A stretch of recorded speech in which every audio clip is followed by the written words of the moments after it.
Chapter 70, Suspicion.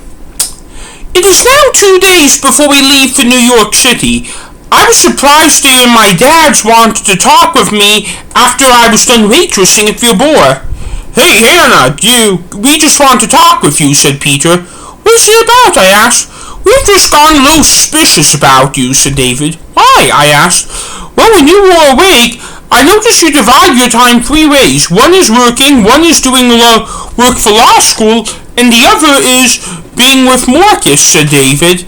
"Yeah, well, what about that?" I asked. We just have become a little bit concerned with how much time you were spending on particular things," said Peter. "May I ask what?" I asked.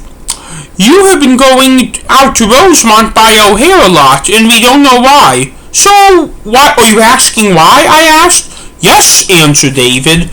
Well, here is the thing about that. I am not in any danger, and that is okay with me, so there is nothing to worry about," I said. "Well, here is the thing.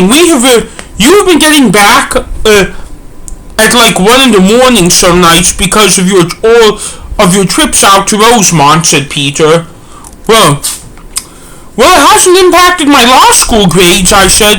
But it gets us worried because the store closes at midnight, and after that we go to sleep, and we can't because you are not home," said David. Well, why does it keep you from sleeping?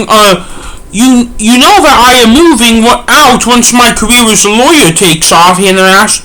"Because we love you, and we love you, and the streets of Chicago can become dangerous places at night," answered Peter.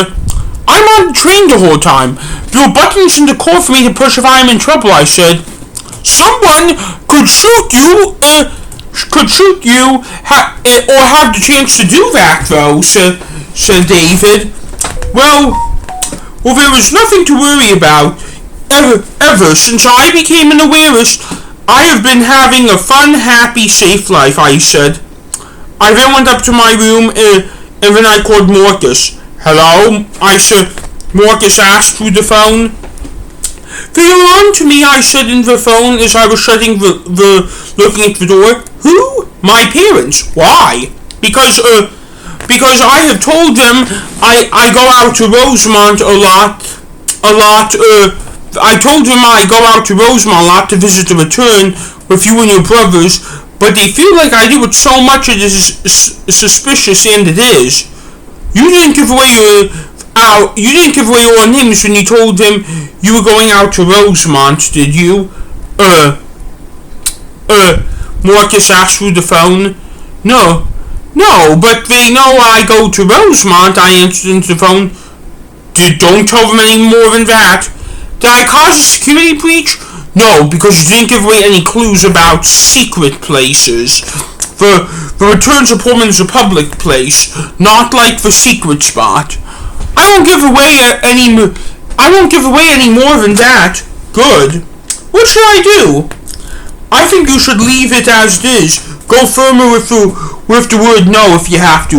"Will do." "Is there anything else you want to discuss with me?" Marcus asked through the phone. "No," I answered into the phone. Good. May I ask why that is good?"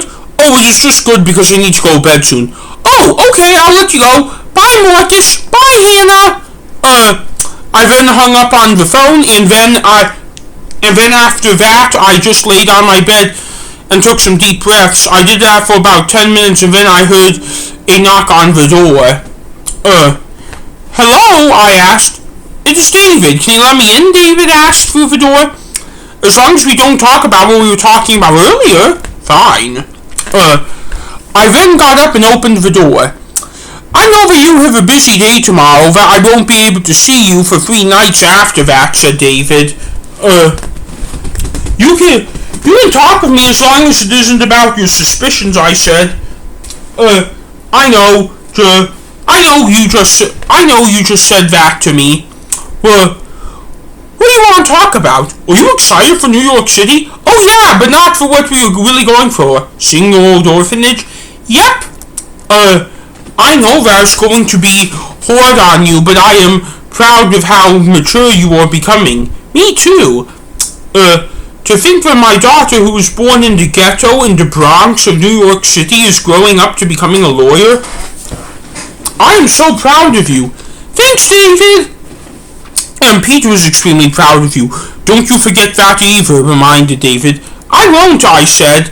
So you have an early morning flight out of Midway in 2 days? Really it is really tomorrow morning because it is now a little bit past midnight Chicago time. Yep. You're going to LaGuardia? Yep. I wish you drove. Once you get east of Cleveland, because all you have to do to get there from here is go straight a shot out I-80 east, and when you end up there. I-80 is so beautiful. I know. I remember the sunset from when you two adopted me. We drove then because we didn't know how long we would be gone. How long were you gone, I asked. 2 weeks. Well, really, we stopped in Bloomsburg, Pennsylvania for a night on the way out, spent 12 nights in New York City, and then we spent a night in Sandusky, Ohio on the way back in, answered David. It is time for me to go back there.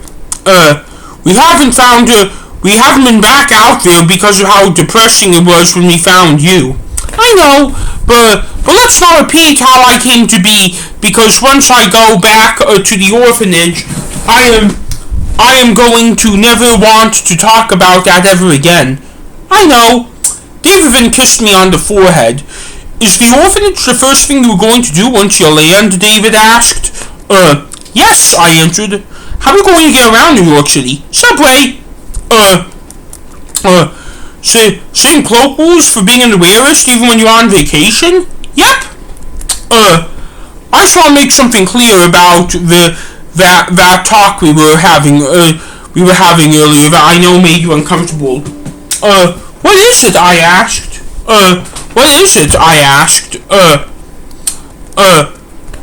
We do not hate Marcus or his brothers or his parents, or David said. I knew that. I know you found the right one.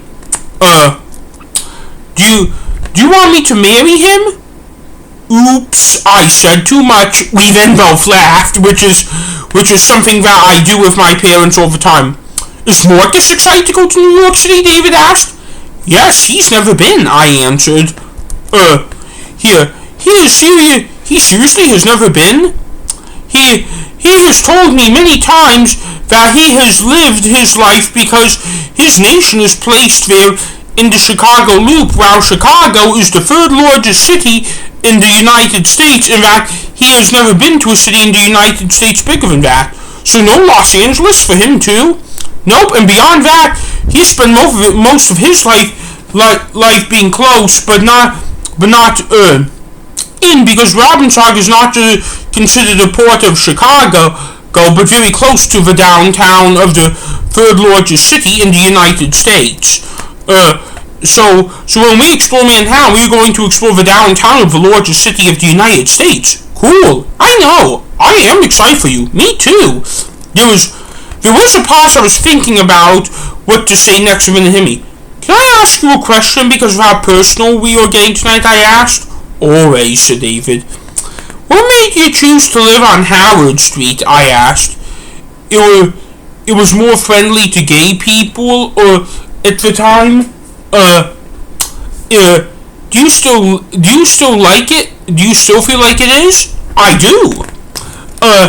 I feel like you need to be careful in some of the Chicago collar counties, because some of the Chicago collar county cities are not good to gay people.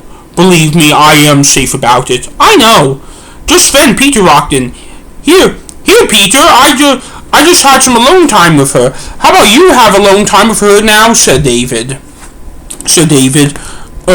Okay, said Peter. David then left the room. I'm sorry if we made you feel uncomfortable with our talk about our suspicions earlier. Thank you, I said. It won't happen again. Thank you. Anyhow, how busy are you going to be tomorrow? Well, really, it is today. Busy? Busy? Oh, okay. Sorry, Peter. Sorry, Peter, there is nothing I can do to help you run the board tonight. You have to pack for New York City, I know. Thank you for understanding. Anytime, I know. Make sure you send us photos of the sights you go to see. In New York City? Yes.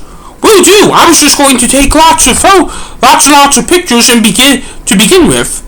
I wish I could go, but I have to manage the boy. I know. Let me know about what booze you drink, so that way I know what I can do to serve in my bar and add new additions to the drink menu. I will do that. Marcus will not. I know. That is a side effect that comes with being a cougar. I know. Meow. We then both laughed.